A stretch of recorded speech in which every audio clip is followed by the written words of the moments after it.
Welcome back to From the South. Palestinians and their allies of the resistance bloc denounce a new aggressive Israeli escalation against the Bedouin inhabitants of the Palestinian desert of the Negev. Our correspondent Hisham Wanous has the details. Israeli troops resumed their attacks on the Negev Bedouin and demolished their tents, as Israeli police bulldozers stormed villages in the area and began leveling their land in preparation for the expropriation of this strategic region, which represents 50% of the total area of historic Palestine. We denounce that the Palestinian people continue to be victims of the aggressive colonialist and terrorist practices of the Zionist occupation,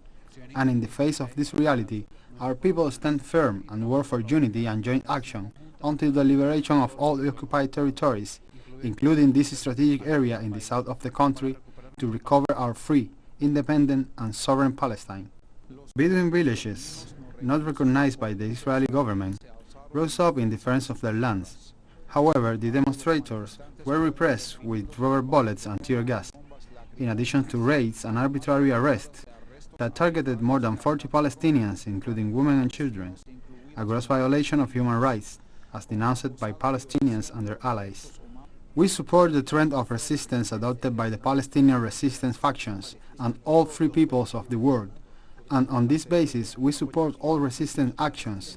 as the only option for the liberation of Palestine, and demand that the Arab government assume their responsibilities to support this resistance endorsed by the UN Charter and international legality. All the resistance forces and all the free peoples of the world who believe in the justice of the Palestinian cause are currently facing a great challenge with this new aggressive escalation against the Palestinian people and their legitimate rights, and must therefore proceed to take practical measures in the different military, political and economic fields that will lead to the triumph of the Palestinian people.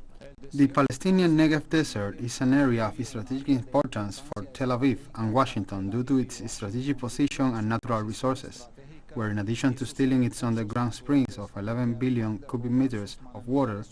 they seek to install a phosphate plant, several solar energy projects, and numerous military bases near the Israeli nuclear reactor Dimona, in the service of the Zionist U.S. plans against the entire Middle East region. Hisham Wanous, teleSUR, Oriente Medio.